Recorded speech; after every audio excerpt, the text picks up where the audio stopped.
Yo guys, what's up? It's Wednesday, April 19th, and I did get my car back from the service from Gerald Subaru, and the issue with the clunking sound when I'd switch gears and take off at 2,000 RPM is officially fixed. And they also replaced my V-belt also, so that's nice. So just thought while I have the hood up, and I'll just show the engine real quick to see. The thing is, I would keep my engine clean. I always kind of say that, like, people who keep their engine clean, it shows that they take good care of their car. But yeah, me, I always like to keep it nice and clean and get the dust off, you know, clean all the fluid things so you know what everything is at in terms of levels. And the car is nice and clean as well too. I did spray wax it yesterday. I got my car back yesterday actually. I just didn't have time to make a video, but I did spray wax it, and it does look pretty nice and shiny, which is just the way we all like it. Beautiful car.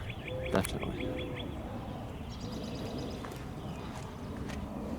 Okay, so I'm gonna go inside. I'm just gonna show you the invoices to show you what they did, and then we'll talk about what they did.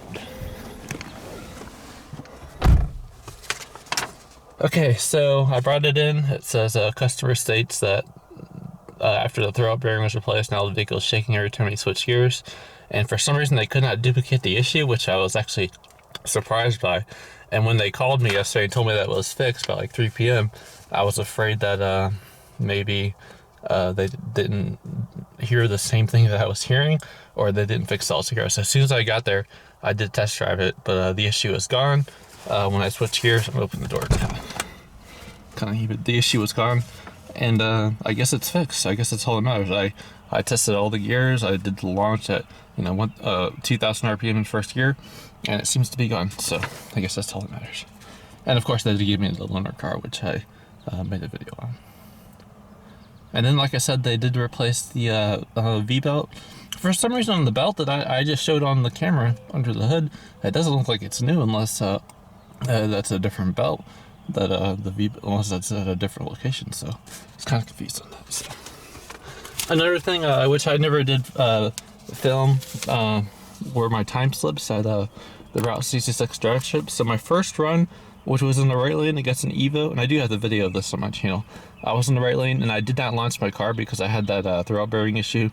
And my first run, reaction time was pretty slow, and so was the Evo. He had a 1 second reaction time, and we both didn't launch. But I still managed a 14.3 at 97, so it is nice that with the MAP tune, even without a launch, you could still put down a reasonable run. And I'm just glad that it's so much better than my earlier runs where I was getting like 15 seconds. And I do attribute that to the fact that my car was on the stock tune, and also I had the recall issue where they flashed a new Subaru firmware that kind of hurt the top end power, and I kind of felt like my car was down on power in the top end. So then my second run, I felt like taking a risk, so I was a left lane, and I did launch a little bit higher, and I managed a 13.981 at 98. Again, I was also taking a risk, taking my car there and racing it, but the good thing is something happened, and there's no problems after that. So the 60-foot time was 2 seconds, reaction time was pretty decent, and I'm just happy I got under 14 seconds. So overall, I'm just happy that everything's fixed. I am surprised that I guess it wasn't the drive shaft. I mean, it's just crazy that it's saying nothing about that. So I guess they just adjusted some kind of mount cradle to body, and I don't know if maybe they did have the problem and the guy just didn't want to admit it or what, but all I know is the manager rode in my car as a passenger, and then I guess the problem was fixed. So I guess that's all that really matters. So I guess I will keep you guys posted on the car and stuff, and the throwout bearing, of course, which was replaced, and everything seems to be fine now. And I will see you guys next time. So I hope you guys enjoy your day, and thank you guys for likes, subscriptions, and as always, if you ever have a question or comment, feel free to leave me one. So I'll see you next time. Peace out.